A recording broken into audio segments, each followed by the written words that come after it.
When wealthy Arikara rancher Nathaniel III Rivers found a half-frozen nurse who'd been abandoned at a remote Dakota Territory station for 7 days.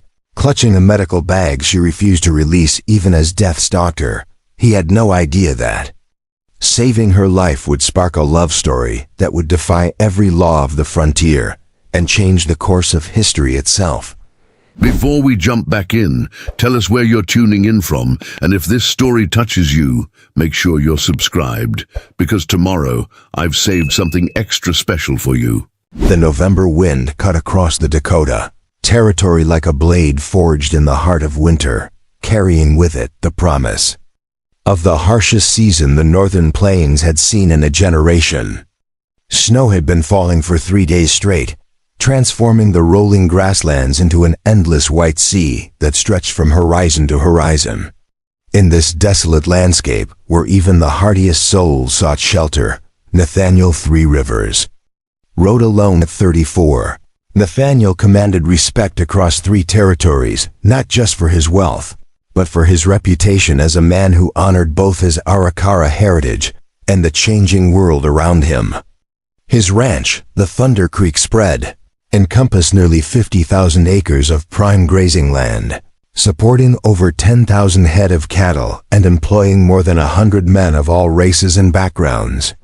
Unlike many of his contemporaries, Nathaniel had built his empire through shrewd negotiations, strategic partnerships, and an unwavering commitment to treating all people with dignity, regardless of their skin color or origin. His great-grandfather had been a war chief who had led the Arikara people through some of their darkest hours, and his grandfather had been among the first to recognize that survival in the changing world meant adaptation without abandoning one's core identity.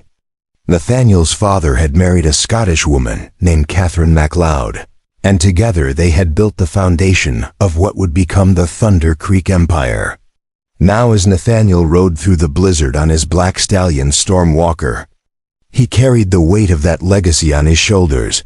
The abandoned way station materialized out of the swirling snow like a ghost from another era. Deadwood Junction had once been a vital stop on the freight route between the Missouri River and the growing settlements to the north, but the railroad had rendered it obsolete 3 years ago. Now it stood empty, its log walls weathered gray, and its roof sagging under the weight of neglect and harsh winters. Nathaniel had been riding the boundaries of his northern pastures, checking on his cattle herds, when the storm had forced him to seek shelter. As he approached the station, something caught his eye that made him rein in Storm Walker abruptly. Smoke. A thin wisp of gray smoke was rising from the station's chimney, barely visible against the white sky. Someone was inside, and they had been there long enough to get a fire going. Nathaniel's hand instinctively moved to the Colt revolver at his hip, not out of fear but out of caution learned from years of frontier life.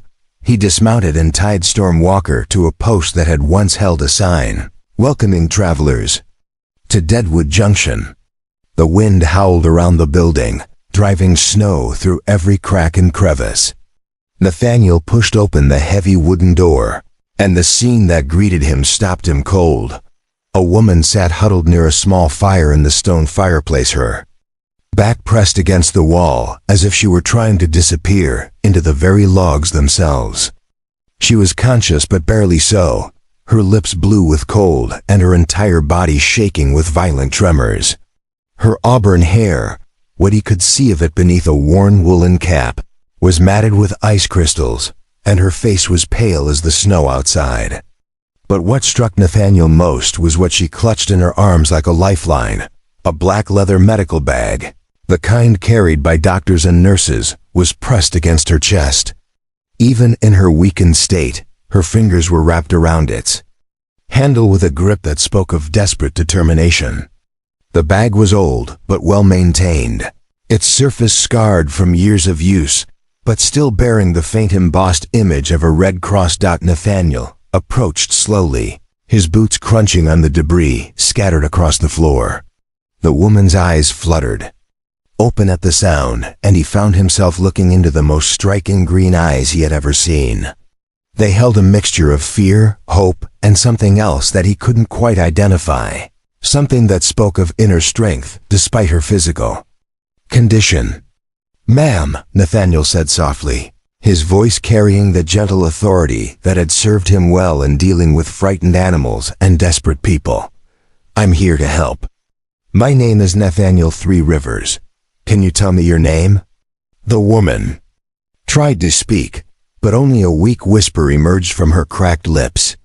Nathaniel knelt beside her, careful to maintain a respectful distance while assessing her condition. He had seen enough cases of exposure and frostbite to recognize the signs, and this woman was dangerously close to the point of no return. "Please," she finally managed to say, her voice barely audible above the wind. Don't take my bag. Someone might need." Nathaniel's eyes softened as he understood. Even facing death, this woman's first concern was for others who might need medical attention. He had encountered many people in his life, but few who demonstrated such selfless dedication in the face of mortal danger. "I won't take your bag," he assured her, slowly removing his heavy buffalo coat. "But I need to get you warm, and I need to get you out of here. How long have you been here?" The woman's eyes lost focus for a moment, and Nathaniel feared she might lose consciousness.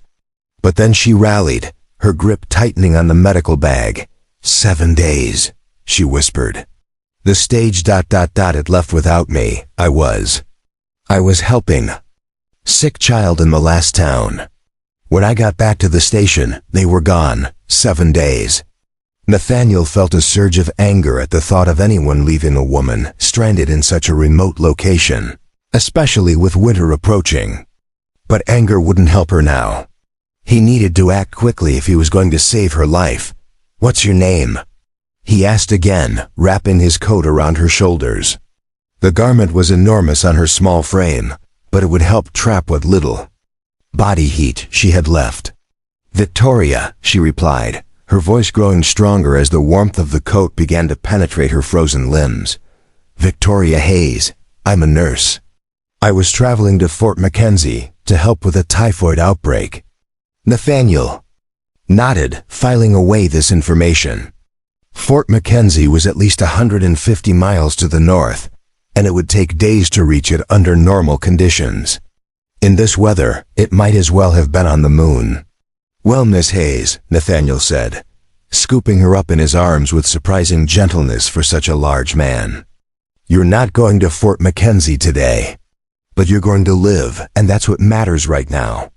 Victoria wanted to protest, to insist that she had duties to fulfill and people depending on her, but her body betrayed her. The warmth of human contact and the security of strong arms around her overwhelmed her defenses, and she found herself relaxing for the first time in a week. Nathaniel carried her out into the storm, where Stormwalker waited with the patience of a horse accustomed to harsh conditions. Getting Victoria onto the horse and securing her safely while maintaining his own balance in the wind and snow was a challenge that required all of his frontier skills, but he managed it with the efficiency of long practice. The ride back to the Thunder Creek Ranch House took nearly 3 hours through the driving snow. Nathaniel held Victoria against his chest, sharing his body heat and shielding her from the worst of the wind.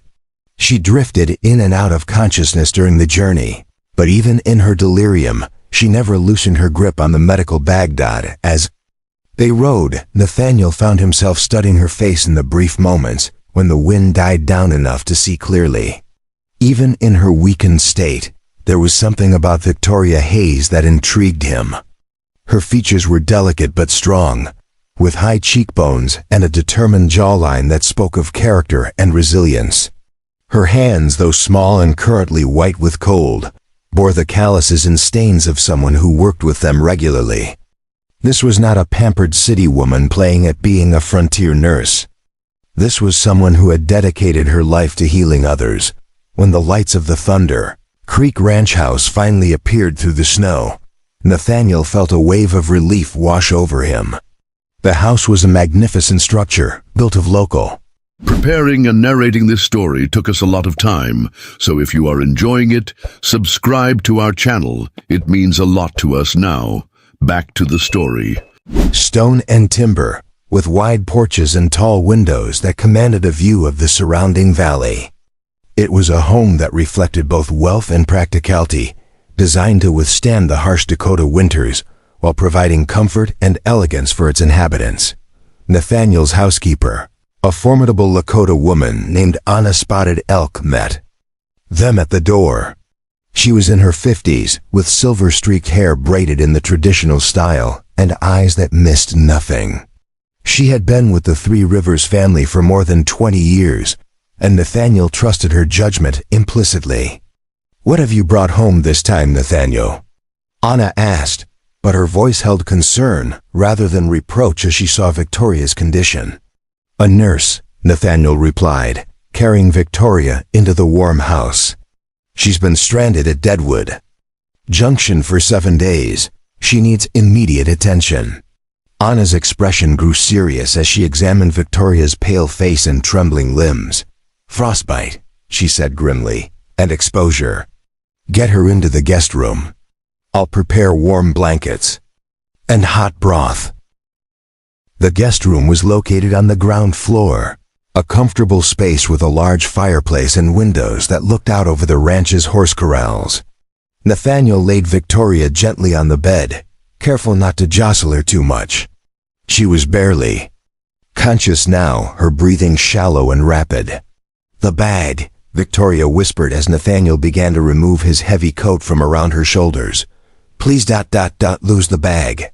Nathaniel looked down at the medical bag, still clutched in her arms. "I'll put it right here beside you," he said, placing it on the bedside table where she could see it. "It's not going anywhere." Anna returned with an armload of woolen blankets and a steaming bowl of beef broth. She began the careful process of warming Victoria's frozen limbs, starting with her hands and feet. The procedure was delicate. Too much heat too quickly could cause more damage than good. "She's lucky you found her when you did," Anna said quietly as she worked. "Another day, maybe two, and it would have been too late." Nathaniel nodded, but his attention was focused on Victoria's face. Her eyes had closed again, but her breathing seemed to be steadying. The color was slowly returning to her cheeks, and the violent shivering had subsided to occasional tremors. "I'll sit with her," Nathaniel said, pulling a chair close to the bed. "You should get some rest." Anna gave him a look that was both knowing and concerned. "You're sure about this?" "She's a white woman, Nathaniel, and a nurse. That's going to cause talk." Nathaniel met her gaze steadily. "Since when do we care about talk?" Anna shrugged, but she was smiling slightly. "Since never, I suppose. But this feels different. Be careful, my boy. Some rescues change more than just the person being saved." After Anna left, Nathaniel settled into the chair beside Victoria's bed. The fire crackled in the hearth, casting dancing shadows on the walls. Outside, the storm continued to rage, but inside the house, there was warmth and safety. He found himself studying Victoria's face again, wondering what circumstances had brought her to such a remote and dangerous place. Fort McKenzie was a military outpost on the northern frontier, and typhoid outbreaks were common in such isolated locations. The fact that Victoria had been traveling there alone, carrying only a medical bag and whatever supplies she could carry, spoke of either remarkable courage or remarkable desperation. Perhaps both. As the hours passed, Victoria's condition gradually improved. Her breathing became deeper and more regular, and the deathly pallor began to fade from her skin. But even in sleep, she never moved far from the medical bag, as if it were an anchor keeping her tethered to her purpose. Near dawn, Victoria's eyes fluttered open. For a moment, she seemed confused, looking around the unfamiliar room with wide, frightened eyes. Then her gaze fell on Nathaniel, who was dozing in the chair beside her bed. "You're real," she whispered, her voice stronger than it had been the night before. Nathaniel stirred at the sound of her voice. instantly alert. "How are you feeling?" Victoria took inventory of her condition, flexing her fingers and toes experimentally. "Warm," she said with wonder. "I'm actually warm. I didn't think I'd ever be warm again."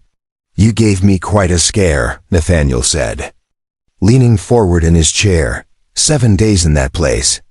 How did you survive?" Victoria's expression grew distant as she remembered. There were some old supplies in the station. Canned goods, mostly spoiled, but some were still edible. "I found some matches and managed to keep a small fire going. The wind kept blowing it out, but I kept relighting it." She paused, her voice growing softer. "I kept thinking about the people at Fort Mackenzie. They're depending on me. I couldn't give up." Nathaniel felt something tighten in his chest at her words. This woman had endured a week of cold, hunger, and isolation, sustained only by her sense of duty to people she had never met. It was a level of selflessness that he had rarely encountered, even in the harsh frontier where helping strangers was often a matter of survival. "Tell me about yourself," Nathaniel said. "What brought you to the Dakota Territory?" Victoria's eyes grew guarded, and Nathaniel sensed there was more to her story than she was willing to share. "I'm a nurse," she said simply. "I go where I'm needed." "That's not much of an answer," Nathaniel said gently. "You're a long way from anywhere, Miss Hayes. A woman traveling alone in this territory. That takes either desperation or incredible courage." Victoria was quiet for a long moment, her fingers absently stroking the worn leather of her medical bag. "Both, I suppose," she finally said. "I was working at a hospital in Chicago. When the typhoid outbreak was reported at Fort Mackenzie, they needed someone with experience treating the disease. I volunteered, just like that." "You left everything behind to help strangers?" "I didn't have much to leave behind," Victoria said, and there was a sadness in her voice that spoke of deeper wounds. "My parents died when I was young. I was raised by my aunt, who believed that a woman's highest calling was to serve others. She sent me to nursing school, and I've been doing that ever since." Nathaniel sensed there was more to the story, but he didn't press. Everyone on the frontier had secrets, had reasons for coming to such a hard and unforgiving place. What mattered was who they chose to be once they were here. "Well," Nathaniel said, rising from his chair, "you're safe now. And you're going to stay safe until this storm passes and you're strong enough to travel again." Victoria struggled to sit up, her face flushed with sudden urgency. "I can't stay. People are dying at Fort Mackenzie. Every day I delay means more lives lost. And if you die trying to get there in this weather, how many lives will be lost then?" Nathaniel asked reasonably. "You can't help anyone if you're dead." Victoria wanted to argue, but she could see the wisdom in his words. She was still weak, still recovering from her ordeal. And outside, the storm showed no signs of abating. "How long until the weather clears?" she asked. "Hard to say," Nathaniel replied. "Could be days, could be weeks. This is shaping up to be a hard winter." Victoria closed her eyes, fighting back tears of frustration. "People are counting on me," she whispered. "And now I'm counting on you too," Nathaniel said quietly. "To take care of yourself, to let yourself heal. You can't save everyone, Miss Hayes, but you can make sure you're alive to save the ones you can." Victoria opened her eyes and looked at him, really looked at him, for the first time since he had rescued her. Nathaniel Three Rivers was a big man, tall and broad-shouldered, with the kind of presence that commanded attention without demanding it. His skin was the warm bronze of his Arikara heritage, and his dark hair was worn longer than was fashionable in the cities, but practical for frontier life. His eyes were deep brown, almost black, and they held an intelligence and compassion that surprised her. "Why?" she asked. "Why did you save me? Why are you helping me?" Nathaniel was quiet for a moment, considering his answer. "Because it was the right thing to do," he said finally. "And because I think you're someone worth saving." Victoria felt something stir in her chest at his words, something warm and unfamiliar that had nothing to do with the blankets wrapped around her. She had spent her entire adult life caring for others, but she couldn't remember the last time someone had cared for her. "Thank you," she said simply, but the words carried more weight than their simplicity suggested. Nathaniel nodded, then moved toward the door. "Get some rest. Anna will check on you later, and she'll bring you something to eat. You need to rebuild your strength." As he reached the door, Victoria called out to him, "Mr. Three Rivers? My medical bag. It's safe?" Nathaniel turned back, and she could see understanding in his eyes. "It's right there beside you, and it's not going anywhere. I give you my word." After he left, Victoria lay back against the pillows, her fingers finding the familiar weight of her medical bag. For 7 days, it had been her only companion, her only link to her purpose and identity. Now, in this warm room with its crackling fire and comfortable bed, she felt something she hadn't experienced in years. Safety, but with that safety came questions. Who was Nathaniel Three Rivers? What kind of man risked his life to save a stranger, then offered his home without expecting anything in return? And why, despite her exhaustion and weakness, did she find herself thinking about his eyes, his voice, the gentle strength of his hands? Outside, the storm continued to rage, but inside the Thunder Creek ranch house, something new was beginning to stir. Something that would prove to be more powerful than the wind, more enduring than the cold, and more transformative than either of them could possibly imagine. Victoria closed her eyes and let herself drift back to sleep. But this time, her dreams were not filled with cold and fear. Instead, she dreamed of warm brown eyes and gentle hands, of a voice that spoke of safety and strength, and of a future that suddenly seemed full of possibilities she had never dared to imagine. The storm that had brought them together was far from over, but in the sanctuary of the Thunder Creek Ranch, Victoria Hayes began to heal in ways she hadn't even known she was broken. And in the chair beside her bed, Nathaniel Three Rivers found himself changed by the act of saving her, transformed by the simple truth that sometimes the greatest rescues go both ways. The morning sun cast long shadows across the Thunder Creek Ranch as Victoria Hayes woke to the aroma of coffee and frying bacon drifting through the house. For a moment, she lay still, allowing herself to savor the simple pleasure of being warm and safe. The medical bag rested beside her on the bedside table, its familiar weight a comfort even in her improved circumstances. A gentle knock at the door interrupted her thoughts. "Miss Hayes, are you awake?" Anna Spotted Elk's voice carried the authority of someone accustomed to being obeyed, but there was genuine concern in her tone. "Yes, please come in," Victoria replied, struggling to sit up against the pillows. Her body still ached from her ordeal, but the bone-deep cold that had threatened to claim her life was gone. Anna entered carrying a tray laden with food that made Victoria's stomach growl audibly. There were eggs, bacon, thick slices of bread with butter and jam, and a pot of coffee that smelled like heaven itself. But what caught Victoria's attention was the small bundle of clothes folded neatly beside the meal. Mr. Three Rivers thought. "You might need something clean to wear," Anna said, setting the tray on Victoria's lap. "These belong to his mother. She was about your size, I think." Victoria fingered the soft fabric of what appeared to be a wool dress in deep blue, far finer than anything she had ever owned. "I couldn't," she protested. "These are too valuable." Anna's expression brooked no argument.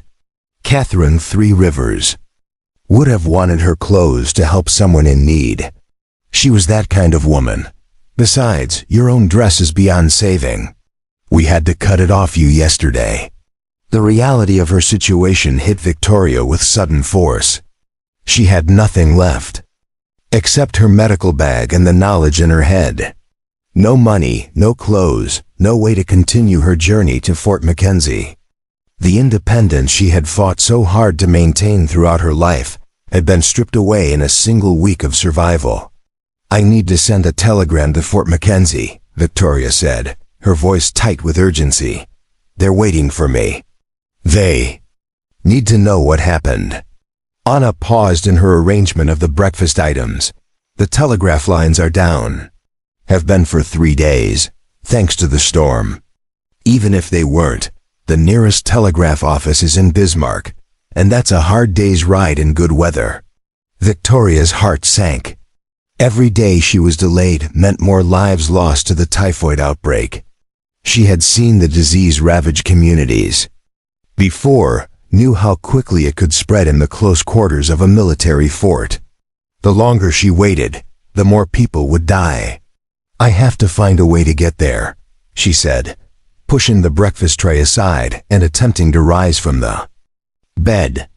The room spun around her, and she would have fallen if Anna hadn't caught her shoulders. You're not going anywhere today, Anna said firmly, guiding Victoria back to the bed. Or tomorrow, most likely. You've been through an ordeal that would have killed most people. Your body needs time to recover. People are dying, Victoria whispered, tears of frustration welling in her eyes. Every moment I delay. And you'll be no good to them if you collapse halfway there, Anna replied, her voice gentle but unyielding. Eat your breakfast, rest, let your strength return. Then we'll talk about getting you to Fort Mackenzie. Victoria wanted to argue, but the smell of the food was making her dizzy with hunger. She hadn't eaten a proper meal in 7 days, surviving on nothing but half-spoiled canned goods and melted snow. Her body was demanding sustenance, and she reluctantly admitted that Anna was right about her condition. As she ate, Anna busied herself around the room, tidying and organizing with the efficiency of long practice. Tell me about this typhoid outbreak, she said. How bad is it? Victoria paused between bites of eggs. The initial report said 12 cases, but that was 3 weeks ago. By now, it could be twice that number, maybe more. Typhoid spreads quickly in close quarters, and military forts are perfect breeding grounds for the disease. You've dealt with typhoid before? Too many times, Victoria replied, her voice heavy with memory. Chicago, St. Louis, Cincinnati. I've seen whole neighborhoods wiped out by it. The key is early treatment and strict quarantine procedures. But most people don't understand how the disease spreads. Anna nodded thoughtfully. Nathaniel mentioned that you're a nurse. That's unusual for a woman traveling alone on the frontier. Victoria detected something in Anna's tone, a probing quality that suggested this conversation was more than casual curiosity. I trained at the Chicago Hospital for Women and Children. I've been working as a nurse for 8 years. And before that? Victoria hesitated. She had learned to be cautious about sharing her past, especially with people she didn't know well. But there was something about Anna's direct gaze that encouraged honesty. I was raised by my aunt in Boston after my parents died, she said finally. She believed that unmarried women should dedicate themselves to service. Nursing seemed like the most practical choice. Anna's expression softened slightly. And is that what you wanted? To be a nurse? The question caught Victoria off guard. No one had ever asked her that before. Her aunt had simply informed her that she would attend nursing school, and Victoria had accepted it as her fate. But now, forced to examine her motivations, she found the answer more complex than she had expected. I wanted to help people, she said slowly. I wanted to make a difference. Nursing allowed me to do that. But was it your choice? Victoria met Anna's gaze, seeing understanding there. No, she admitted. It wasn't, but I've tried to make the best of it. Anna nodded, as if this confirmed something she had suspected. Nathaniel will want to know when you're feeling stronger. He's been worried about you. He barely knows me, Victoria protested. Why would he worry? Because that's the kind of man he is, Anna replied simply. He sees someone in need, and he helps. It's how he was raised. After Anna left, Victoria found herself thinking about Nathaniel 3 Rivers. In her experience, Wealthy men rarely involve themselves in the problems of others, especially women they didn't know. Yet he had risked his life to save her, brought her to his home, and asked for nothing in return. It was behavior so foreign to her experience that she didn't quite know how to process it. She dressed carefully in Catherine Three Rivers blue wool dress. Marveling at the quality of the fabric and the expert tailoring, the dress fit her perfectly, as if it had been made for her. Looking at herself in the mirror, Victoria barely recognized the woman staring back. The dress transformed her from a bedraggled survivor into someone who looked like she belonged in a fine house. A knock at the door interrupted her thoughts. "Miss Hayes? It's Nathaniel. May I come in?" Victoria's heart gave an unexpected flutter at the sound of his voice. "Yes, please." Nathaniel entered, and Victoria was struck again by his commanding presence. In the daylight streaming through the windows, she could see him more clearly than she had the night before. He was indeed a handsome man, with strong features and intelligent eyes that seemed to miss nothing. But it was his manner that impressed her most, the way he carried himself with quiet confidence and genuine courtesy. "You look much better," he said, his relief evident. "Anna says you ate a good breakfast." "I did. Thank you for the clothes, and for everything else. I don't know how I'll ever repay you." Nathaniel waved off her thanks. "There's no debt between us, Miss Hayes. I did what anyone would do." "I don't think that's true," Victoria said quietly. "In my experience, few people would go so far to help a stranger." Nathaniel studied her face, noting the shadows in her eyes. "That spoke of difficult experiences. What kind of experiences have you had?" Victoria turned away, looking out the window at the ranch spread below. "The kind that teach you not to expect too much from people." "I'm sorry to hear that," Nathaniel said, and the sincerity in his voice made her look back at him. "But you're safe here. For as long as you need to be."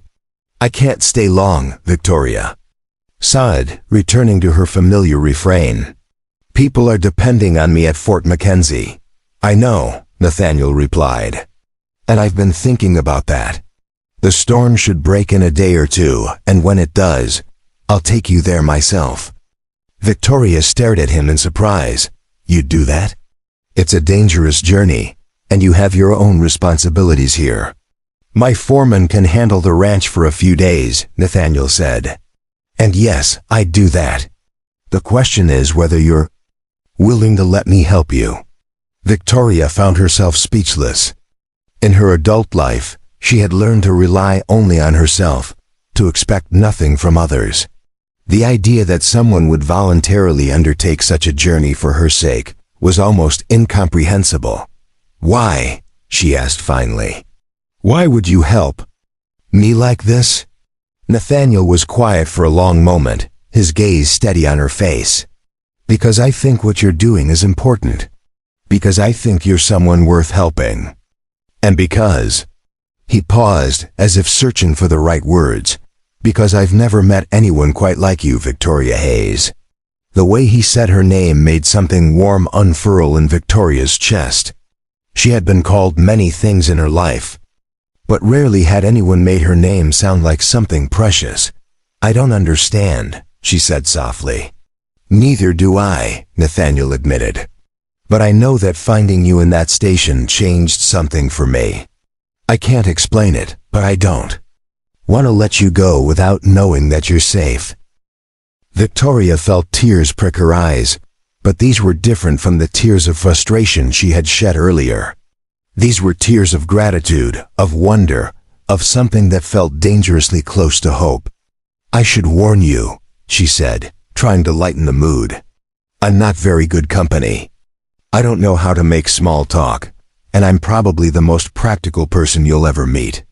Nathaniel smiled, and the expression transformed his entire face. "I think I can handle that. I'm not much for small talk myself." Over the next 2 days, as the storm gradually abated, Victoria found herself settling into the rhythm of life at the Thunder Creek Ranch. She insisted on helping with the household tasks, despite Anna's protests, and found herself drawn into conversations with the ranch hands who came to the house for meals. The men were a diverse group, representing various ethnicities and backgrounds. There were Irish immigrants, freed slaves, Mexican vaqueros, and Native Americans from several tribes. What united them was their loyalty to Nathaniel and their respect for his leadership. "Boss treats everyone fair," explained Tom Murphy, an Irish immigrant who served as the ranch's head wrangler. "Don't matter what color you are or where you come from. You do your job, you get paid honest wages and treated with respect." Victoria learned that Nathaniel had built his reputation not just on his business acumen, but on his commitment to treating all people with dignity. He had been one of the first ranchers in the territory to hire former slaves, and he paid all his workers the same wages regardless of their background. "It's not just about being fair," Nathaniel explained when Victoria asked him about his hiring practices. "It's about being smart. Good workers are good workers, regardless of where they come from. I'd rather have a loyal, skilled hand than someone who fits other people's expectations." Victoria found herself increasingly impressed by the man who had saved her life. Nathaniel Three Rivers was clearly wealthy and powerful, but he used his influence to lift others up rather than to exploit them. It was a philosophy that resonated deeply with her own sense of justice. On the second evening, as they sat by the fire in the main room, Nathaniel asked her about her work as a nurse. Victoria found herself talking more freely than she had in years, describing the challenges and rewards of her profession. "The hardest part," she said, "is losing patience. You do everything you can, you follow every procedure, and sometimes people still die. It never gets easier. But you keep doing it," Nathaniel observed. "Why?" Victoria considered the question. "Because for every person I can't save, there are others I can. Because someone has to stand between people and disease, between suffering and despair, because ... She paused, searching for the right words. "Because I believe that every life has value, and if I can preserve even one life, then all the heartbreak is worth it." Nathaniel watched her as she spoke, noting the passion that animated her features. This was a woman who had found her true calling, regardless of how she had come to it. "You're remarkable," he said quietly. Victoria shook her head. "I'm just doing what needs to be done." "That's what makes you remarkable," Nathaniel replied. "Most people see what needs to be done and assume someone else will do it. You see it and take action."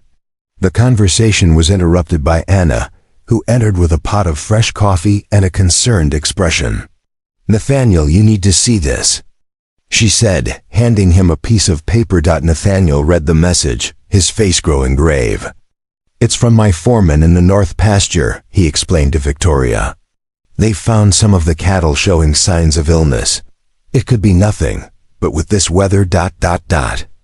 Victoria sat up straighter. "What kind of symptoms?" "Fever, lethargy, loss of appetite," Nathaniel read from the note. "Some respiratory distress. How many animals are affected?" "About a dozen, scattered across the herd." Victoria's medical training kicked in immediately. "That sounds like it could be Texas fever, or possibly anthrax. Both are highly contagious and can devastate a herd if not treated quickly." Nathaniel looked at her with surprise. "You know about cattle diseases?" "I grew up on a small farm before my parents died," Victoria explained. "I learned to treat both human and animal ailments. The principles are often similar. Would you be willing to look at them?" Nathaniel asked. "I know it's not what you trained for, but if you think you could help..." Victoria didn't hesitate. "Of course. But we'll need to quarantine the affected animals immediately and examine them carefully. If it's what I think it is, we may be able to save the herd." As they prepared to ride out to the North Pasture, Victoria felt a familiar surge of purpose. This was what she lived for, the chance to use her skills to prevent suffering and save lives. It didn't matter that the lives were bovine rather than human. The principles were the same. The ride to the North Pasture took them through some of The most beautiful country Victoria had ever seen. Even in winter, the Dakota Territory held a stark beauty that took her breath away. The endless sky, the rolling hills, the sense of space and freedom all combined to create a landscape that seemed to offer infinite possibilities. "It's beautiful," she said as they rode side by side. "It is," Nathaniel agreed. "But it's also hard. The winters are brutal, the summers can be just as bad, and the land doesn't forgive mistakes. You have to respect it if you want to survive here." "Is that why you stayed? To prove you could survive?" Nathaniel considered the question. "Partly, but also because this is home. My people have been here for generations, and this land is part of who I am. I couldn't leave it any more than I could leave my own skin." Victoria understood that kind of connection, that sense of belonging to a place. She had never felt it herself, having been moved from place to place throughout her childhood. But she recognized it in Nathaniel's voice. When they reached the North Pasture, Victoria's worst fears were confirmed. The affected cattle showed all the signs of Texas fever, a tick-borne disease that could wipe out entire herds if not contained quickly. But there was hope. If they acted fast, they might be able to save most of the animals. "We need to separate the sick animals immediately," Victoria told Nathaniel and his foreman. "And we need to treat the entire herd with a preventive dose of medicine." Working together, they spent the next 6 hours isolating the affected cattle and administering treatment. Victoria worked with the focused intensity that had made her reputation as a nurse, her hands steady and her mind clear as she assessed each animal's condition. Nathaniel watched her work with growing admiration. Victoria Hayes was clearly in her element, completely absorbed in the task of healing. She moved with confidence and skill, her earlier fragility replaced by competent authority. "You're a natural at this," he told her as they finished treating the last of the cattle. "It's what I do," Victoria replied simply. "Whether it's people or animals, the goal is the same, to prevent suffering and preserve life." As they rode back to the ranch house in the gathering dusk, Nathaniel found himself thinking about the woman beside him. Victoria Hayes was unlike anyone he had ever met. She was strong without being hard, compassionate without being weak, and dedicated to her calling in a way that inspired respect.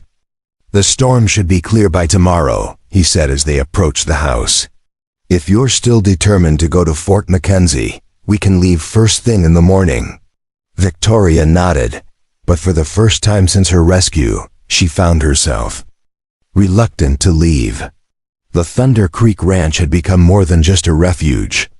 It had become a place where she felt valued and appreciated for who she was, not just for what she could do. "Thank you," she said as they dismounted. "For everything. For saving my life, for taking me in, for helping me help your cattle. I don't know how to express my gratitude." Nathaniel stepped closer, his eyes serious. "You don't need to express it. Just promise me you'll be careful. Promise me you'll take care of yourself." Victoria felt her heart skip a beat at the intensity in his voice. "I promise," she said softly. As they stood there in the gathering darkness, Victoria felt something shift between them. What had begun as a simple rescue had evolved into something deeper, something that neither of them fully understood, but both recognized as significant. Tomorrow she would continue her journey to Fort McKenzie. But tonight, she was content to be exactly where she was, in the company of a man who had shown her what it meant to be truly cared for. The storm had passed, but the changes it had brought to both their lives were just beginning. The morning sun painted the Dakota Territory in shades of gold and amber as Victoria Hayes prepared for what she hoped would be the final leg of her journey to Fort McKenzie. 3 days of recovery at the Thunder Creek Ranch had restored her strength, but more importantly, they had given her something she hadn't expected to find. A glimpse of what life could be like with someone who truly understood her. Nathaniel. 3 Rivers stood in the stable yard, checking the supplies loaded onto the pack horses with the meticulous attention of a man Who knew that survival on the frontier often depended on such details? He had chosen his best horses for the journey. Sturdy animals bred for endurance and trained to handle the harsh conditions of the northern plains. "We'll follow the Missouri River for the first day," he explained to Victoria as she approached, her medical bag secured firmly across her shoulder.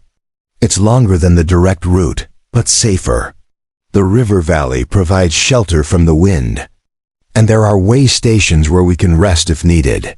Victoria nodded, though her mind was already racing ahead to Fort McKenzie and the typhoid outbreak that awaited her.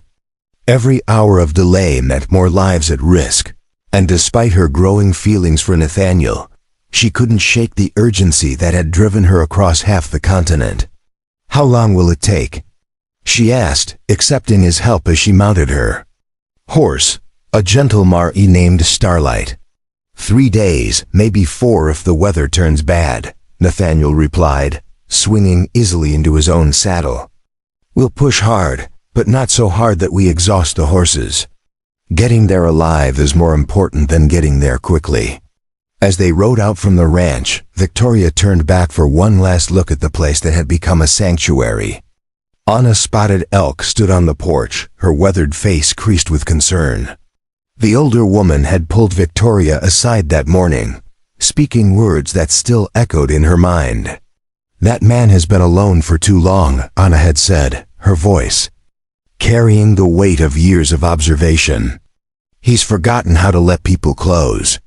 But you've changed something in him, whether you realize it or not. Don't break his heart, child. He's had enough pain for one lifetime."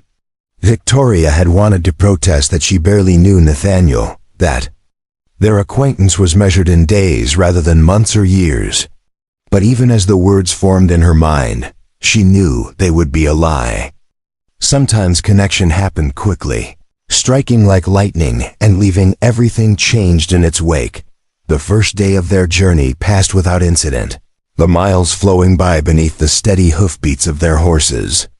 Nathaniel proved to be an excellent traveling companion, knowledgeable about the land and its dangers, but also surprisingly good at conversation. He told her stories of the territory's history, pointing out landmarks and sharing the legends that had grown up around them. "That ridge there," he said, gesturing toward a distinctive outcropping of rock. "My grandfather called it the Sleeping Bear. According to legend, it was once a great bear who fell into an enchanted sleep while guarding a sacred spring. The spring is still there, hidden in the rocks. The water is said to have healing properties." Victoria studied the ridge, noting how the rock formation did indeed resemble a sleeping animal. "Do you believe in the legend?" Nathaniel considered the question. "Seriously, I believe that some places hold power that we don't fully understand. Whether that power comes from spirits or from the land itself, I'm not sure it matters. What matters is that we treat such places with respect." As they rode, Victoria found herself sharing stories of her own past, things she had rarely spoken about even to herself. She told him about her parents, killed in a railroad accident when she was 12, and about the aunt who had raised her with stern discipline and little affection. She meant well, Victoria said, her voice carrying old pain, but she had very definite ideas about what a woman's life should be. Marriage and motherhood were the only acceptable paths, and when it became clear that I wasn't going to follow that route, she decided I should dedicate myself to serving others. "Is that why you never married?" Nathaniel asked quietly. Victoria was silent for a long moment, her eyes fixed on the horizon. "Partly, but also because I never found anyone who understood that my work was more than just a way to pass time until something better came along. Most men I met wanted a wife who would give up everything for them, who would be content to live in their shadow. And you couldn't do that?" "I tried once," Victoria admitted, the words coming slowly. "There was a doctor in Chicago, Dr. William Hartwell. He was charming, successful, everything my aunt thought I should want. He courted me for months, and I almost convinced myself that I could be happy as his wife. What happened?" Victoria's laugh was bitter. He made it clear that once we were married, I would have to give up nursing. He said it wasn't appropriate for a doctor's wife to work, that people would think he couldn't provide for me. When I refused, he told me I was being selfish and unwomanly. Nathaniel's jaw tightened. He was a fool. Perhaps. But he was also typical of most men I've met. They want a woman who will make them feel important, not one who has importance of her own. Not all men are like that, Nathaniel said quietly. Victoria glanced at him, noting the intensity in his voice. No, she agreed. I'm beginning to understand. They made camp that night beside a small stream, sheltered by a grove of cottonwood trees. Nathaniel proved as skilled at camp cooking as he was at everything else, producing a meal of fresh trout, wild rice, and coffee that tasted like civilization itself. As they sat by the fire, Victoria found herself studying his face in the flickering light. There was something about Nathaniel Three Rivers that drew her, something that went beyond his obvious physical attractiveness or his wealth and status. He possessed a quiet strength that made her feel safe, but also a respect for her. Abilities that she had rarely encountered. Tell me about your family, she said, genuinely curious about the man who had saved her life. Nathaniel stared into the flames, his expression thoughtful. My great-grandfather was a war chief named Standing Bear. He led our people through some of the darkest times we've ever faced, when the government was trying to force us onto reservations, and the buffalo were disappearing. He was a man who understood that sometimes you have to change in order to survive, but you don't have to lose who you are. And your grandfather? He was the one who first started ranching. He saw that the old ways were ending and that we needed to find new ways to live on our ancestral lands. He married my grandmother, who was French-Canadian, and together they built the foundation of what became the Thunder Creek Ranch. Victoria heard the pride in his voice, but also something else. It must have been difficult, she said. Being caught between two worlds. It was, Nathaniel acknowledged. There were people in both communities who didn't accept us. Some of our own people thought we were abandoning our heritage, while some of the white settlers saw us as a threat to their way of life. But my grandfather taught me that identity isn't about choosing sides. It's about honoring what came before while building something new. Is that why you treat all your workers equally? Because you know what it's like to be on the outside? Nathaniel nodded. When you've been judged for something you can't change, you learn not to judge others for the same reason. A man's worth should be measured by his character and his actions, not by the color of his skin or the place of his birth. Victoria felt something warm bloom in her chest at his words. This was a man who had faced prejudice and hardship but had chosen to respond with compassion rather than bitterness. It was a quality that spoke to her own sense of justice. I admire that, she said quietly. It takes strength to choose kindness when the world has been unkind to you. My mother used to say that bitterness is like drinking poison and expecting the other person to die, Nathaniel replied. She was a wise woman. What happened to her? Nathaniel's expression grew sad. Influenza when I was 22. She and my father died within days of each other. It was difficult. Victoria reached out impulsively, covering his hand with hers. I'm sorry. I know what it's like to lose parents. The touch of her hand sent electricity through Nathaniel's veins. He looked down at their joined hands, marveling at how right it felt. Thank you, he said simply. They sat in comfortable silence for a while, watching the fire burn down to embers. Finally, Nathaniel spoke again. Victoria, I need to tell you something about what we might find at Fort Mackenzie. Something in his tone made her look up sharply. What do you mean? I've been there before, on business. It's not a pleasant place. The conditions are harsh, the men are rough, and the commanding officer, Colonel Briggs, is known for his temper and his prejudices. Victoria frowned. What kind of prejudices? Against anyone who isn't white, male, and military.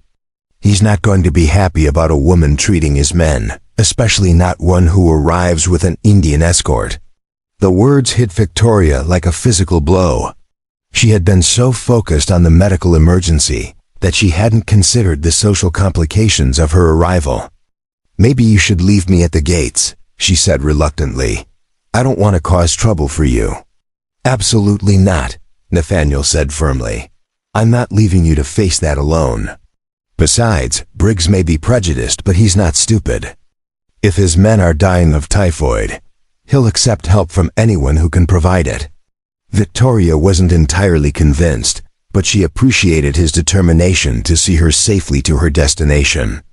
"What if he refuses to let me treat the patients?" "Then we'll find another way," Nathaniel said with quiet confidence. "There's always another way." The second day of their journey brought new challenges. The weather turned colder, and they encountered evidence of recent Indian raids, burned-out homesteads, and abandoned wagons that spoke of the ongoing tensions between settlers and the native tribes. "This is bad," Nathaniel said as they surveyed the remains of a small farmstead. "The raids are getting closer to the main settlements." Victoria studied the scene with the clinical detachment she had learned as a nurse. "How recent?" "Maybe a week," Nathaniel replied, examining the tracks around the burned buildings. "It looks like Lakota war party, probably 20 or 30 warriors." "Are we in danger?" Nathaniel considered the question honestly. "Possibly. The Lakota and the Arikara have been enemies for generations, but they've also been known to work together against common threats. My presence might protect us, or it might make us a target. It's hard to say. Despite the potential danger, they pressed on." Victoria was acutely aware that every day of delay meant more lives lost at Fort Mackenzie. She found herself pushing the pace, urging her horse to greater speeds despite Nathaniel's warnings about exhausting the animals. "Victoria, you need to slow down," he said finally, catching up to her as she rode ahead of the pack train. "This isn't helping anyone." "People are dying," she replied, her voice tight with frustration. "Every hour we delay means more deaths. And if we kill our horses trying to get there faster, we'll never arrive at all," Nathaniel pointed out reasonably. "You can't save everyone, Victoria. You can only do your best with the time and resources you have." Victoria wanted to argue, but she knew he was right. She had seen too many medical professionals burn themselves out trying to save every patient, only to become ineffective in the process. But knowing something intellectually and accepting it emotionally were two different things. "I hate feeling helpless," she said quietly. "You're not helpless," Nathaniel assured her. "You're one of the strongest, most capable people I've ever met, but you're also human, and humans have limitations. Accepting those limitations doesn't make you weak, it makes you wise." That evening, they made camp in a sheltered valley beside a small lake. The water was clear and cold, fed by underground springs that kept it from freezing even in the harsh Dakota winter. Victoria took advantage of the privacy to wash properly for the first time since leaving the ranch, feeling human again as she cleaned away the dust and grime of the trail. When she returned to the campfire, she found Nathaniel preparing another excellent meal, this time featuring wild duck he had shot during their afternoon's travel. The aroma made her stomach growl audibly. "You're an excellent cook," she said, accepting a plate of the perfectly prepared fowl. "Necessity," Nathaniel replied with a shrug. "When you spend as much time on the trail as I do, you either learn to cook or you go hungry. Is that what you do?" "Travel around the territory on business, among other things. I have interests beyond the ranch. Mining claims, timber rights, investments in the railroad. It requires a lot of travel to keep track of everything." Victoria was impressed despite herself. She had known that Nathaniel was wealthy, but she was beginning to understand the scope of his business empire. "Don't you ever get lonely? All that traveling by yourself?" Nathaniel was quiet for a long moment, staring into the fire. I used to think I preferred it that way. Solitude was simpler, less complicated. But lately, he looked up at her, his dark eyes reflecting the firelight. Lately I've been wondering if I was just hiding from the possibility of getting hurt again. Again? I was engaged once, Nathaniel said quietly. To a woman from back east, the daughter of one of my business partners. She was beautiful, educated, everything I thought I wanted. But when she came out here and saw what my life was really like, she couldn't handle it. She said she couldn't marry someone who lived like a savage. Victoria felt a surge of anger on his behalf. She was a fool. Maybe, but her rejection taught me that most people see what they want to see, not what's really there. I decided it was easier to be alone than to risk that kind of judgment again. And now, Nathaniel met her gaze directly. Now I'm wondering if I was wrong about being alone. If maybe the right person would see past the surface to what's underneath. Victoria's heart began to race. The implication of his words was clear, and she found herself struggling to respond. Part of her wanted to tell him that she saw him, that she understood what he was offering.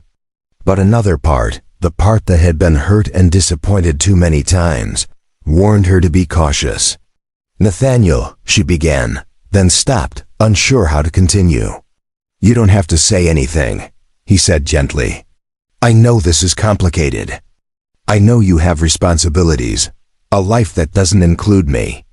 I just wanted you to know that these past few days have meant more to me than I can express. Victoria felt tears prick her eyes. They've meant a lot to me too, she said softly. More than I expected, but I don't know what happens after. Fort Mackenzie, she admitted. I don't know if I'll be needed there long term, or if I'll be sent somewhere else.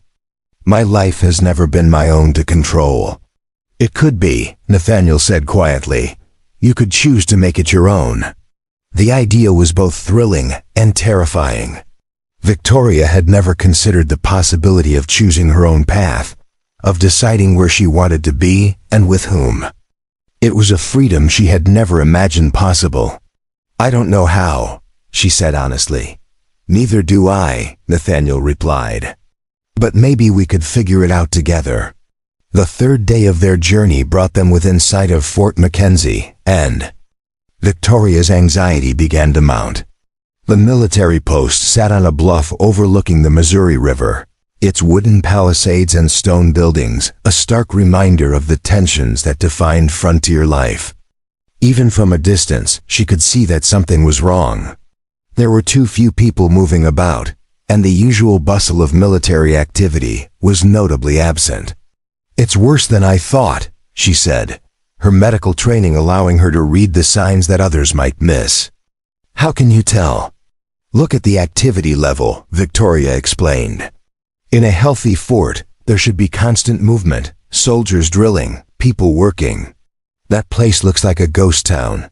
Nathaniel had to admit she was right. Fort Mackenzie looked more like a besieged outpost than a functioning military installation. What does that mean for the outbreak? It means we may be too late for some, Victoria said grimly. But hopefully not too late for others. As they approached the fort's main gate, Victoria tried to prepare herself for what she might find. Typhoid was a merciless killer, and in the close quarters of a military post, it could spread with devastating speed. She had seen entire wards wiped out by the disease, had watched helplessly as patients died despite her best efforts. But she had also seen miracles, had witnessed the human body's remarkable ability to fight back against overwhelming odds. If she could save even one life, the journey would be worth it. The gates of Fort Mackenzie loomed before them, and Victoria squared her shoulders, ready to face whatever lay beyond. She had come too far to turn back now, and the people inside were counting on her expertise. Behind her, Nathaniel Three Rivers watched her with a mixture of pride and concern. He had seen many brave people in his life, but none who faced danger with such quiet determination. Whatever happened at Fort Mackenzie, he would be there to support her, to help her in any way he could. The journey that had begun with a rescue was about to become something far more complex and dangerous. But for the first time in his life, Nathaniel felt like he was exactly where he was supposed to be, with exactly the right person by his side. As they rode through the gates of Fort Mackenzie, neither of them could have imagined how much their lives were about to change, or how the next few days would test everything they thought they knew about themselves and each other. The smell hit Victoria Hayes before she even dismounted at Fort Mackenzie. It was the unmistakable odor of sickness and death, a combination of human waste, carbolic acid, and something else that made her stomach clench with recognition. She had encountered that smell before in the worst outbreak wards, and it meant only one thing: the typhoid epidemic was far worse than anyone had reported. Colonel Marcus Briggs emerged from the fort's headquarters building, his uniform wrinkled and stained, his face bearing the haggard look of a man who hadn't slept in days. He was younger than Victoria had expected, perhaps 40, with prematurely gray hair and eyes that held the desperate edge of someone watching his command disintegrate. "You the nurse from Chicago?" he barked, barely glancing at Nathaniel III Rivers as he dismounted beside her. "I am," Victoria replied, shouldering her medical bag with practiced efficiency. "Dr. Victoria Hayes. I came as soon as I received word of the outbreak." "Doctor?" Briggs's eyebrows shot up. "The telegram said nurse." "I trained as a nurse, but I've been treating typhoid longer than most physicians," Victoria said firmly. "What's the current situation?" Briggs seemed to struggle with accepting medical authority from a woman, but desperation won over prejudice. 43 cases confirmed, 18 dead already. "It's spreading faster than we can contain it. My medical officer collapsed yesterday, and the civilian doctor we brought in from Bismarck fled 3 days ago." Victoria's heart sank. 57 casualties in a fort that probably housed no more than 200 souls meant the disease had already claimed nearly a third of the population. "Show me to your sick bay immediately." "Now wait just a minute," Briggs said, finally noticing Nathaniel properly. "I don't recall inviting any Indians into my fort." The words hung in the air like a slap. Victoria felt Nathaniel tense beside her, saw his jaw tighten with controlled anger. But before he could respond, she stepped forward, her green eyes flashing with fury. "This man saved my life and escorted me safely through hostile territory to reach your fort," she said, her voice carrying the authority of someone accustomed to being obeyed in medical emergencies. "He's also one of the most respected ranchers in the Dakota Territory. If you have a problem with his presence, Colonel, you can explain to your dying soldiers why you turned away the only medical help available." Briggs looked between them clearly, torn between his prejudices and his desperate need for Victoria's expertise. Finally, pragmatism won. "Fine, but he stays in the civilian quarters, not the barracks." "He stays where I can consult with him," Victoria shot back. "I may need his help with supply runs or other logistics. Unless you prefer to handle those details yourself while your men die." The colonel's face reddened, but he nodded curtly. "Follow me." The sick bay was a scene from Victoria's worst nightmares. Dozens of men lay on crude cots, their faces flushed with fever, their bodies racked with the violent symptoms of advanced typhoid. The single orderly, a young private who looked ready to collapse himself, was attempting to care for patients who needed constant attention. Victoria moved immediately into professional mode, her personal concerns forgotten in the face of such overwhelming need. She began moving from bed to bed, assessing each patient's condition with the rapid efficiency of long experience. Some were beyond help, their bodies too ravaged by the disease to recover. Others were in the early stages and might respond to treatment if she could stabilize them quickly. "I need clean water, lots of it," she told the orderly. "And fresh linens if you have them. Also, lime or any other disinfectant you can find."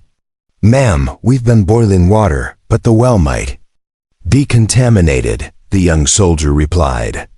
"We've been bringing water from the river." Victoria's blood ran cold.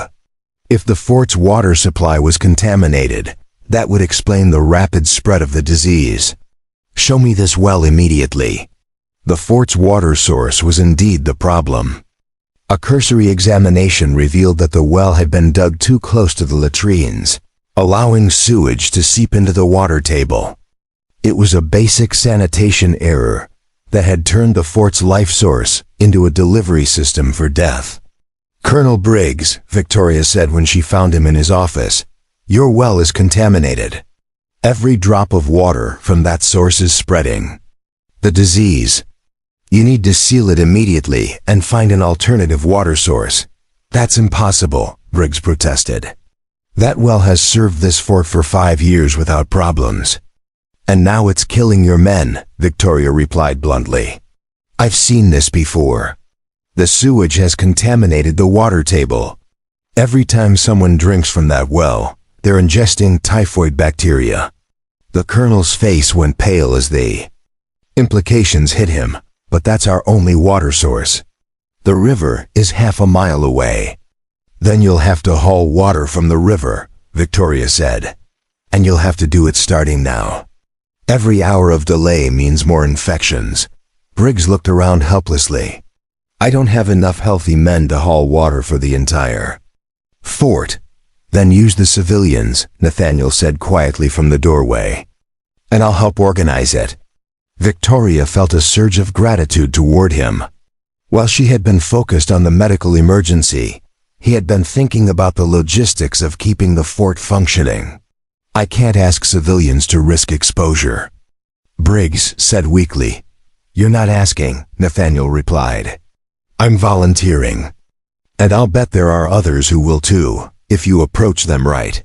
Within hours, Nathaniel had organized a water detail that included every able-bodied person in the fort who wasn't already sick. Victoria watched from the sick bay window. As he worked alongside soldiers and civilians, his calm authority helping to maintain order in what could have been a situation. But even with clean water secured, Victoria faced an uphill battle. The patients were in various stages of the disease, and she had limited medical supplies. She worked through the night, administering what treatment she could, but mostly providing comfort care to men who were dying far from home. The worst case was a young private named Thomas Chen, barely 19, who had been one of the first to fall ill.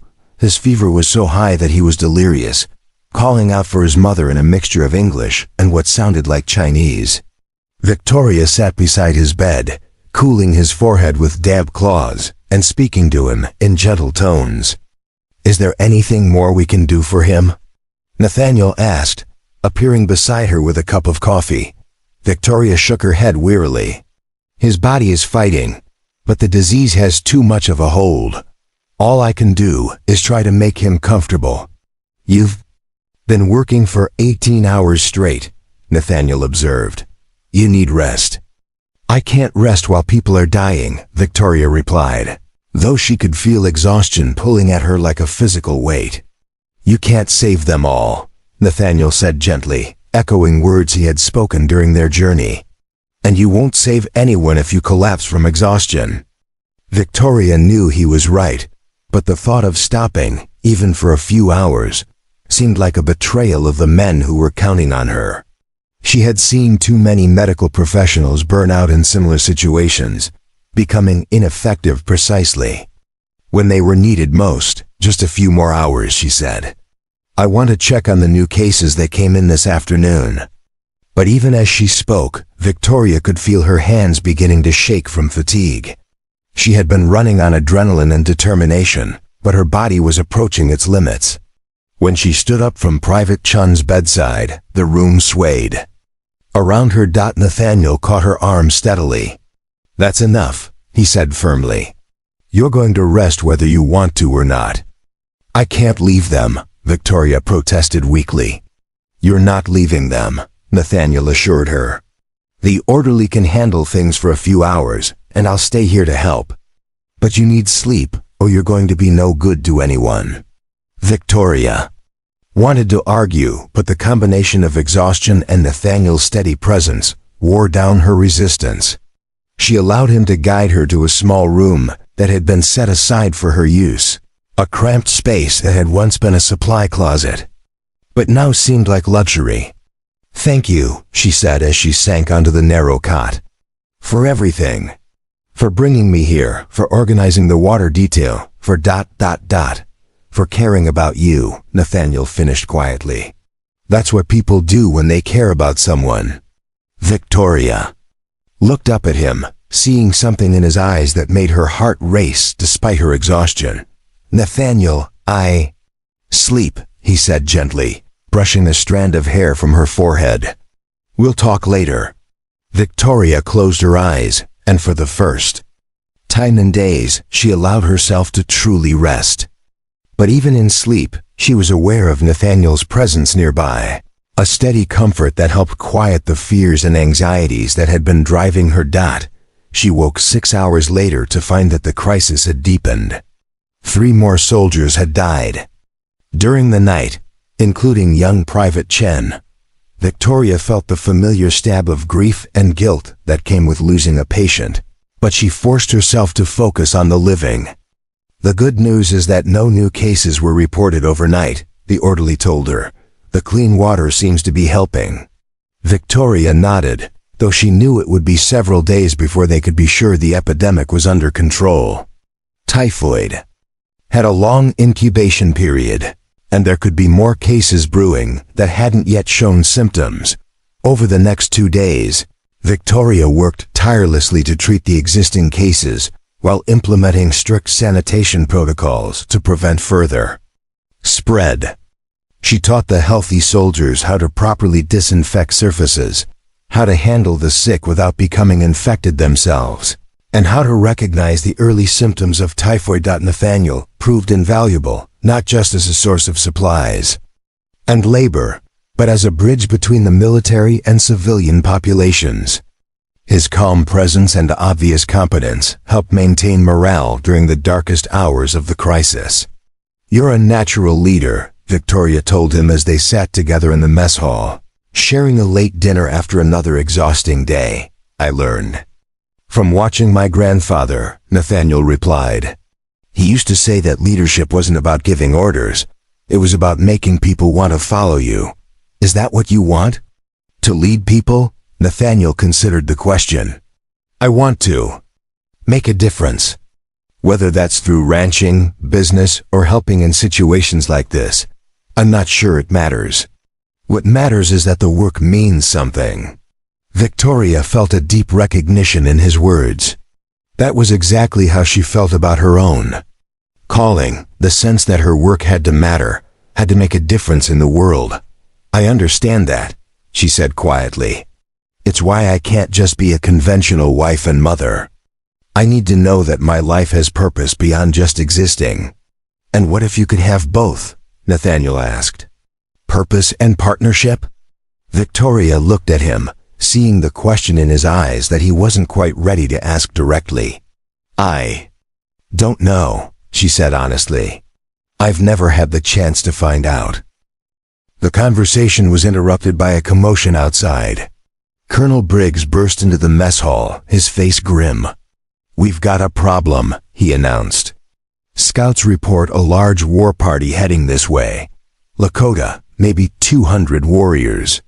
They'll be here by morning." Victoria felt her blood turn to ice. A siege was the last thing the fort needed with so many men already sick and dying. "How many healthy soldiers do we have?"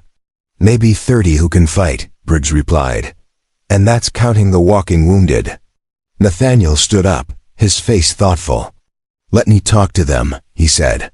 "Are you insane?" Briggs exploded. "They'll kill you on sight." "Maybe," Nathaniel acknowledged. "But maybe not. I speak Lakota, and I know some of their leaders.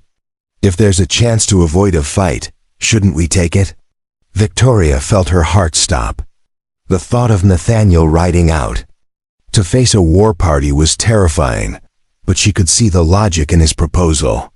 Fort Mackenzie was in no condition to withstand a siege.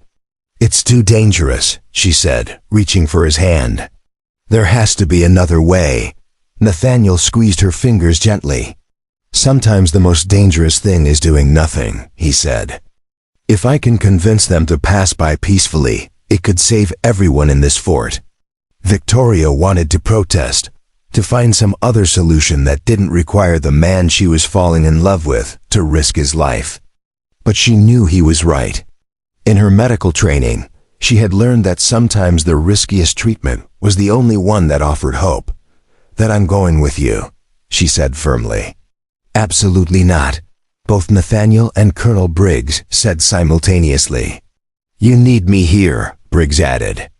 "If this negotiation fails, the wounded will need medical care during the siege." Victoria knew they were right, but the thought of letting Nathaniel face such danger alone was almost unbearable. She had already lost so much in her life. The idea of losing him too was devastating. "Promise me you'll be careful," she whispered, stepping closer to him. "I promise," Nathaniel said, his voice soft with emotion. "And Victoria? If something happens to me, I want you to know that these past few days have been the best of my life." Before she could respond, he leaned down and kissed her gently. A kiss that tasted of hope and fear, and the promise of something that might never have a chance to bloom. As Victoria watched him prepare to ride out into the darkness, she realized that somewhere between the abandoned station and Fort Mackenzie, she had fallen completely in love with Nathaniel Three Rivers. And now she might lose him just as she was beginning to understand what they could have together.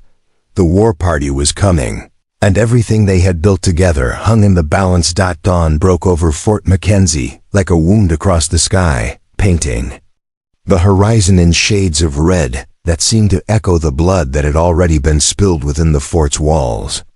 Victoria Hayes stood on the ramparts, her eyes fixed on the distant hills where dust clouds marked the approach of the Lakota war party. Beside her, Colonel Briggs peered through his field glasses, his face grim with the knowledge that his weakened garrison could never withstand a sustained attack. 200 warriors, just like the scouts reported, Briggs muttered. Maybe more. They're taking their time, which means they know we're in no condition to fight. Victoria's heart hammered against her ribs as she searched the approaching riders for any sign of Nathaniel Three Rivers. He had left the fort 3 hours before dawn, riding alone into the darkness with nothing but his knowledge of Lakota customs and his faith in diplomacy to protect him. The plan had been simple: intercept the war party before they reached the fort and attempt to negotiate safe passage. "There," Briggs said suddenly, pointing to a small group of riders who had separated from the main war party. "Someone's coming forward under a white flag." Victoria squinted into the morning light, her breath catching as she recognized the distinctive silhouette of Nathaniel's horse. He was alive, at least for now, riding between two Lakota warriors toward the fort's main gate. But the tension in his posture and the way his escorts flanked him suggested that the negotiations were far from over. "Open the gates," Briggs commanded, his voice carrying across the courtyard. "But keep the men ready. This could be a trap." Victoria hurried down from the ramparts, her medical bag still slung across her shoulder from her morning rounds in the sick bay. 37 patients remained under her care, down from the peak of 53, but still far too many for the fort to handle if fighting broke out. She had spent the night moving the most critically ill to the fort's stone cellar, the only place that might offer protection from arrows and rifle fire. The gates creaked open, just wide enough to admit the small party of riders. Nathaniel dismounted first, his movements careful and deliberate. Victoria could see the strain in his face, the weight of whatever he had experienced during his hours with the Lakota war party.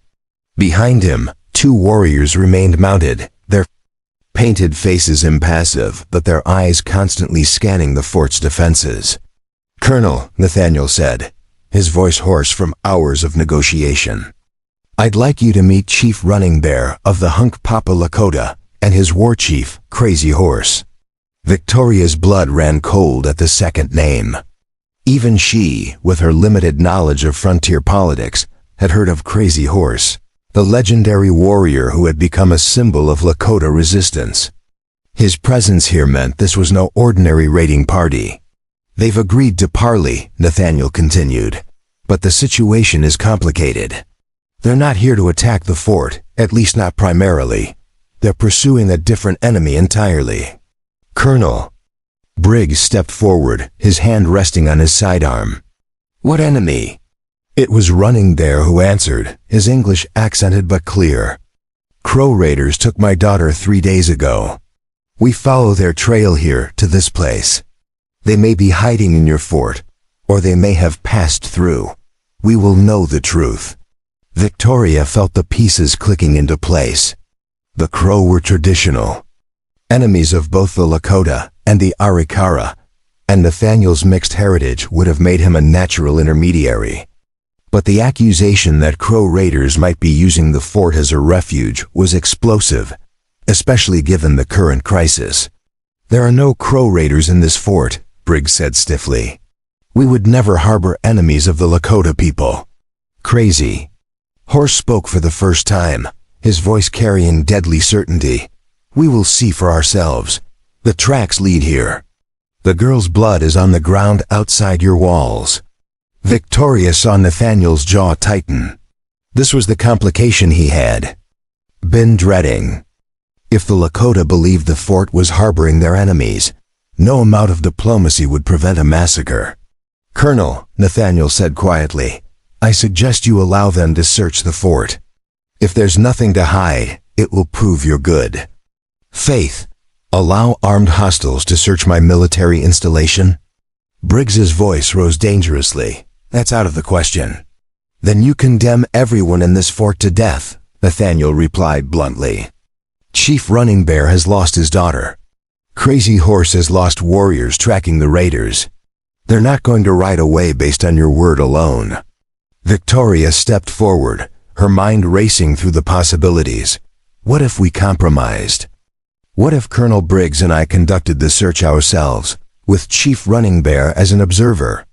That way, the fort's security is maintained, but the search is witnessed by someone they trust. Running Bear considered this, his weathered face thoughtful. He spoke rapidly in Lakota to Crazy Horse, who responded with what sounded like skepticism. Finally, the chief nodded slowly. The woman speaks wisdom, he said, but I will not be the only witness. My war chief will also observe, and we will examine everything, every building, every room, every hiding place. Briggs looked ready to explode, but Nathaniel caught his eye. Colonel, you have 43 sick men and maybe 30 who can fight. They have 200 warriors. This is the best deal you're going to get. The search took 3 hours, and Victoria found herself in the surreal position of conducting a medical round, while accompanied by 2 of the most feared warriors on the northern plains. Running Bear proved surprisingly knowledgeable about disease, asking intelligent questions about the typhoid outbreak and nodding approvingly at Victoria's treatment methods. You are a skilled healer, he said as they examined the patients in the sick bay. My people have stories of women like you, who can call the spirits back from the Shadowlands. I'm just a nurse, Victoria replied, checking the pulse of a young soldier who had been delirious with fever for 3 days. I do what I can with medicine and care. Medicine is not just plants and potions, Running Bear said quietly. It is also hope, and you give hope to these men. Crazy Horse said little during the search, but Victoria could feel his keen intelligence assessing everything he saw. When they reached the fort's cellar, where the most critically ill patients had been moved, his expression softened almost imperceptibly. You protect the weakest, he observed. This is the mark of a true warrior. These men are under my care, Victoria said simply. I won't let them die if I can help it. The search revealed no sign of Crow raiders, but it did uncover something else entirely. In the fort's storage rooms, they found evidence of systematic theft, military supplies, medical equipment, and food stores that had been carefully pilfered. Over months, The thief had been clever, taking small amounts that might not be noticed, but the accumulation was substantial. Someone's been preparing for a long journey, Nathaniel said, examining the hidden cash. This isn't random theft. This is someone planning to disappear. Colonel Briggs's face had gone pale. Only a few people would have had access to all these areas, he said slowly. Officers, supply sergeants, people with keys to the storerooms. The revelation came when they found the final piece of evidence, a bloody knife hidden behind sacks of grain, its blade still stained with what could only be human blood. But it wasn't crow blood, as they had expected. Victoria's medical examination of the stains revealed something far more disturbing. "This is white man's blood," she said, her voice tight with realization. "And it's fresh, maybe 2 days old." The implications hit everyone simultaneously. There were no crow raiders at Fort Mackenzie, but there was a killer, someone who had murdered the Lakota chief's daughter and was now hiding among the fort's personnel. "We need to question everyone," Briggs said, his voice shaking with rage. "Every officer, every enlisted man, every civilian." But Running Bear had a different idea. "The guilty one will reveal himself," he said with grim certainty. "Fear makes men stupid. He will try to run, or he will try to kill again to cover his tracks." As if summoned by his words, a commotion erupted from the direction of the main gate. Shouts echoed across the courtyard, followed by the sound of gunfire. Victoria's blood turned to ice as she recognized the voice raised in panic. "It's Sergeant Mills," Briggs said, drawing his pistol. "He's trying to break through the gate." They rushed toward the sound of the disturbance, arriving to find the fort's supply sergeant in a desperate firefight with the guards. Mills was wounded, blood streaming from his shoulder, but he continued to fire wildly as he attempted to reach his horse. "Stop him," Briggs commanded, but Mills had already mounted and was spurring his horse toward the gate. The animal, maddened by the noise and gunfire, crashed through the wooden barrier and bolted into the open plains. Crazy Horse was on his horse before anyone else could react, his war cry echoing across the fort as he gave chase. The pursuit was brief but decisive. Mills's wounded horse stumbled after less than a mile, throwing its rider to the ground. When Crazy Horse returned, he was dragging the sergeant behind his horse. "This one killed my daughter," the war chief said, his voice filled with cold fury. "I found her blood on his clothes, her hair in his pocket." Mills was barely conscious, his face battered from being dragged across the rocky ground. But he was alive, and that was what mattered to Victoria's medical ethics.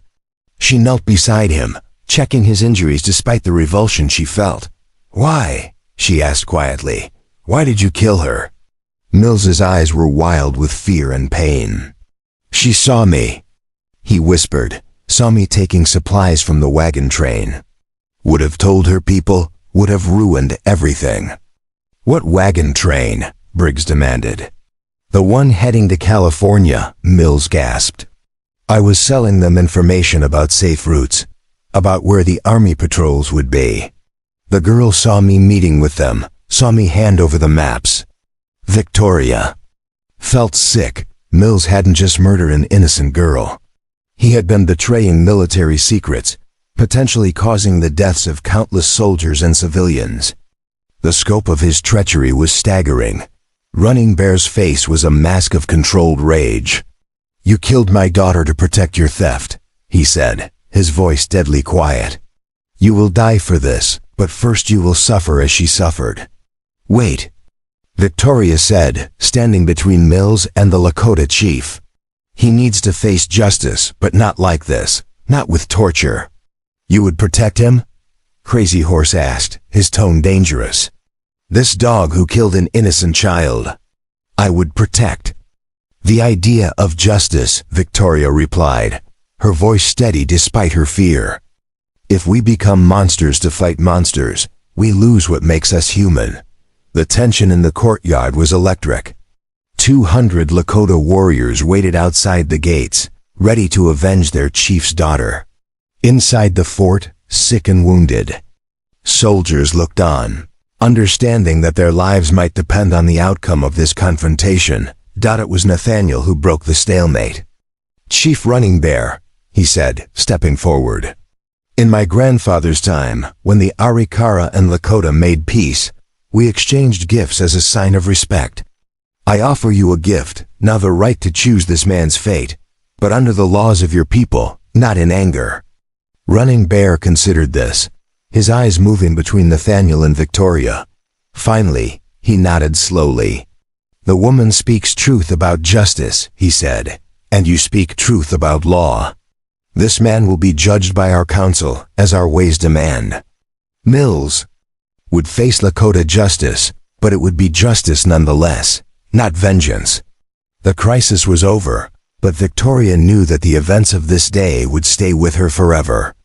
She had seen the best and worst of humanity, had watched courage and cowardice, wisdom and madness play out in the space of a few hours. As the Lakota war party prepared to leave, taking Mills with them, Running Bear approached Victoria one final time. "You have the heart of a warrior," he said, "and the wisdom of a true healer. My people will remember this day, and they will remember you." Victoria watched as the war party rode away, taking with them the man who had brought death to Fort Mackenzie. The typhoid outbreak was finally under control, the military crisis was resolved, and justice had been served. But she knew that the most important changes had happened inside herself, in the recognition that she had found something worth fighting for in the person of Nathaniel. 3 Rivers. As the dust settled and the fort began to return to normal, Victoria realized that her life had been irrevocably changed. She had come to Fort Mackenzie to fight disease, but she had found something far more precious, a man who understood her, who respected her calling, and who had shown her what true partnership could look like. The question now was whether she would have the courage to claim the life she had discovered she wanted.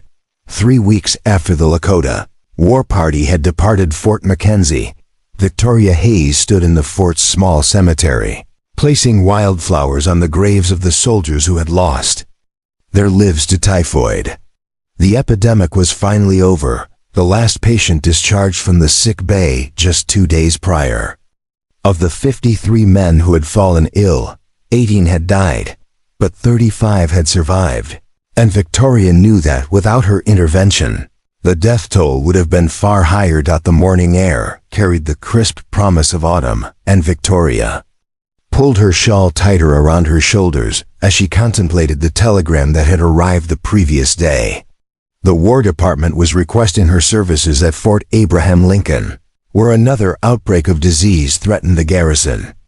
It was exactly the kind of assignment she had always accepted without question. Another opportunity to use her skills where they were most needed. But now, for the first time in her adult life, Victoria found herself hesitating. The past month had shown her possibilities she had never imagined, had given her a glimpse of what life could be like if she chose personal happiness over duty. Nathaniel 3 Rivers had changed everything, and she wasn't sure she was ready to return to her old life of constant travel and solitary service. "The flowers are beautiful," a familiar voice said behind her. Victoria turned to find Nathaniel approaching, his hat in his hands and his dark eyes reflecting the same uncertainty she felt. "I wanted to honor them," Victoria said quietly. "They died so far from home, with only strangers to mourn them." "They weren't strangers to you," Nathaniel observed. "You fought for every one of them." Victoria nodded, tears prickling her eyes. "I wish I could have saved them all." "You saved more than lives," Nathaniel said, stepping closer. "You saved this entire fort. Colonel Briggs told me yesterday that he's recommending you for a commendation from the War Department." "I don't need recognition," Victoria replied. "I need to know that the work mattered. It did matter. It always matters." They stood in comfortable silence for a moment, both aware that they were avoiding the conversation that needed to happen. Finally, Nathaniel spoke. "I heard about the telegram from Fort Abraham Lincoln." Victoria's heart clenched. Word travels fast in a small fort. Are you going to accept? The question hung in the air between them, loaded with implications neither of them was quite ready to address directly. Victoria had been asking herself the same question for 24 hours, and she still didn't have an answer. I don't know, she admitted. For 8 years, I've never hesitated to go where I was needed. But now ... Now things are different, Nathaniel finished quietly. Victoria looked at him, seeing her own uncertainty reflected in his eyes. Are they different, I mean? Nathaniel moved closer, his voice dropping to barely above a whisper. Victoria, I know we've only known each other for a few weeks, but I can't imagine my life without you in it. These past days, working together, facing danger together, have been the most meaningful of my life. Victoria felt her heart begin to race. Nathaniel, I'm not asking you to give up your calling, he said quickly. I would never ask that. But I am asking you to consider that there might be other ways to serve, other places where your skills are needed. What are you saying? Nathaniel took her hands in his touch warm and reassuring. I'm saying that the Dakota Territory needs doctors and nurses too. The settlements are growing, and there are people who need medical care but can't afford to travel to the big cities. You could establish a practice, serve the community, make a real difference. Victoria stared at him, her mind racing. You're talking about staying here permanently. I'm talking about building a life together, Nathaniel said. A life where you can still heal people, still make a difference, but where you don't have to be alone anymore. The offer was everything Victoria had never dared to dream of, but it also terrified her. What if I'm not good at it? At staying in one place, at being part of a community? What if you are? Nathaniel countered. What if you're exactly what this territory needs? Before Victoria could respond, Colonel Briggs appeared at the cemetery gate, his expression urgent. Dr. Hayes, Mr. Three Rivers, I need to speak with you both. They followed him back to his office, where Victoria was surprised to find a distinguished-looking man in civilian clothes waiting for them. He was middle-aged, with silver hair and the bearing of someone accustomed to authority. Dr. Hayes, Colonel Briggs said, I'd like you to meet Dr. Samuel Morrison from the territorial government. He's been sent to investigate the typhoid outbreak and to make recommendations for preventing future epidemics. Dr. Morrison stood and extended his hand. Dr. Hayes, your reputation precedes you. I've read Colonel Briggs's reports, and I must say, your handling of this crisis was exemplary. Victoria shook his hand, confused by the formal introduction. Thank you, Dr. Morrison, but I'm not sure why you needed to speak with me personally. Because I have an offer to make, Morrison said, settling back into his chair. The territorial government is establishing a new position, Director of Public Health for the Dakota Territory. It's a civilian position that would involve overseeing disease prevention, training local medical personnel, and responding to health emergencies throughout the territory. Victoria felt her breath catch. Are you offering me this position? Morrison said. Your experience, your proven ability to handle crisis situations, and your knowledge of frontier medicine make you the ideal candidate. The position comes with a substantial salary, the authority to hire and train staff, and the resources to make a real difference in the health of the territory's residents. Victoria looked at Nathaniel, seeing hope and encouragement in his eyes. This was exactly what he had been talking about, a way for her to serve while still building a life in one place. What would my responsibilities be? She asked. You would establish a headquarters wherever you choose within the territory, Morrison explained. You would travel to assess health conditions in various settlements, but you would also have a permanent base of operations. You would train local people in basic medical care, coordinate responses to disease outbreaks, and work to improve sanitation and public health practices. It was a dream job, perfectly suited to Victoria's skills and interests. But it was also a leap into the unknown, a departure from the structured life she had always known. "How long do I have to consider the offer?" she asked. 2 weeks, Morrison said. "I understand it's a significant decision." After Morrison left, Victoria found herself alone with Nathaniel in the fort's small chapel, the same place where she had tended to some of the sickest patients during the height of the epidemic. The afternoon sun streamed through the windows, casting everything in golden light. "It's perfect," Nathaniel said quietly. "The job, I mean. It's exactly what you were meant to do, is it?" Victoria asked, uncertainty creeping into her voice. "What if I fail? What if I'm not ready for that kind of responsibility?" "You've been ready for it your whole life," Nathaniel said with quiet conviction. "You've been preparing for this moment without even knowing it." Victoria walked to the window, looking out at the fort's courtyard, where soldiers went about their daily duties. "My whole life has been about serving others, about going where I was needed. I don't know how to want things for myself." "Then let me help you learn," Nathaniel said, moving to stand behind her. "Let me help you discover what you want, what makes you happy." Victoria turned to face him, tears streaming down her cheeks. "I'm scared, Nathaniel. I'm scared of wanting something. So much that I can't bear to lose it." "I'm scared too," he admitted. "But I'm more scared of spending the rest of my life wondering what might have been." Nathaniel cupped her face in his hands, his thumbs gently wiping away her tears. "Victoria Hayes, you are the strongest, most compassionate person I've ever known. You've faced disease and death, prejudice and danger, and you've never backed down. Don't back down now from the possibility of happiness." Victoria felt something break open inside her, a wall she had built around her heart to protect herself from disappointment and loss. For the first time in her life, she allowed herself to truly want something, to hope for something beyond duty and service.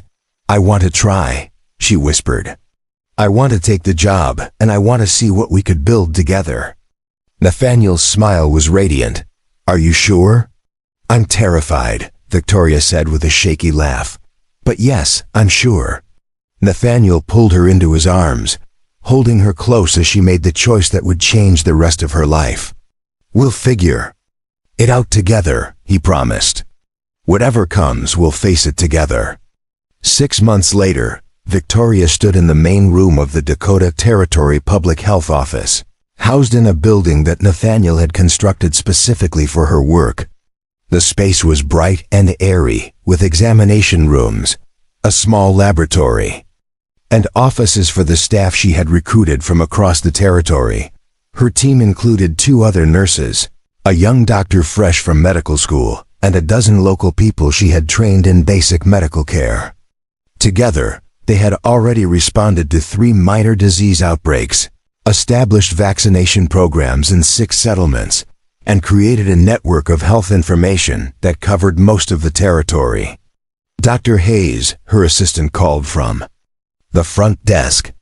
"The supply wagon from Bismarck has arrived with the medicine you ordered." Victoria smiled, still getting used to being called doctor despite her nursing training. The title had come with the respect she had earned, and she wore it with pride. "Thank you, Sarah," she called back. "Have them unload everything in the supply room." The bell above the door chimed, and Victoria looked up to see Nathaniel entering with a bouquet of wildflowers and a familiar smile. Even after 6 months of marriage, her heart still skipped a beat when she saw him. "Good morning, Mrs. Three Rivers," he said, using the name she had chosen to take alongside her professional title. "Good morning, Mr. Three Rivers," she replied, accepting the flowers. And a gentle kiss. "What brings you to town today?" "I have news," Nathaniel said, his eyes sparkling with excitement. "The territorial legislature has approved funding for the hospital you proposed. Construction can begin next month." Victoria's eyes widened. The hospital had been her dream project, a facility that would serve the entire Northern Territory and provide advanced medical care to people who had never had access to such services. "Are you serious?" she asked, hardly daring to believe it. "Completely serious," Nathaniel confirmed. They were impressed by your first 6 months report. The reduction in disease mortality, the successful vaccination campaigns, the training programs, all of it convinced them that investing in public health was worth the cost. Victoria threw her arms around him, laughing with pure joy. "We did it," she said. "We actually did it." "You did it," Nathaniel corrected. "I just provided moral support and the occasional supply run." "We did it together," Victoria insisted. And she meant it. Nathaniel had been her partner in every sense of the word, supporting her work while building his own legacy as a progressive rancher and businessman. As they stood together in the office that had become the center of Victoria's new world, she reflected on the journey that had brought her to this moment. A year ago, she had been a solitary nurse, traveling from crisis to crisis with no permanent home or lasting connections. Now she was a wife, a community leader, and a doctor in everything but formal degree. "Do you ever regret it?" Nathaniel asked quietly, as if reading her thoughts. "Giving up the traveling, the adventure?" Victoria considered the question seriously. "I didn't give up adventure," she said finally. "I just found a different kind. The adventure of building something lasting, of watching a community grow and thrive, of making a difference that will outlast my own life." "And the other part?" Nathaniel asked with a smile. "The marriage part?"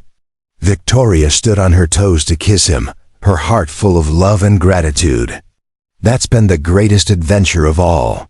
Outside the office windows, the Dakota Territory stretched endlessly under a vast blue sky. It was harsh country, demanding and unforgiving, but it was also beautiful and full of promise. Victoria had found her place in this landscape, had learned to call it home, not just because of the work she did there, but because of the man who shared it with her. The abandoned way station where Nathaniel had found her freezing and alone seemed like a lifetime ago. Victoria Hayes had been saved that night, but she had also been transformed, had discovered that true rescue sometimes came in the form of finding someone who saw you exactly as you were, and loved you for it. As she and Nathaniel walked hand in hand down the main street of the growing town, Victoria smiled at the recognition that her story was just beginning. She had found her calling, her home, and her heart's companion. The rest, she knew, would be the adventure of a lifetime. Up next, you've got 2 more standout stories right on your screen. If this one hit the mark, you won't want to pass these up. Just click and check them out. And don't forget to subscribe and turn on the notification bell so you don't miss any upload from us.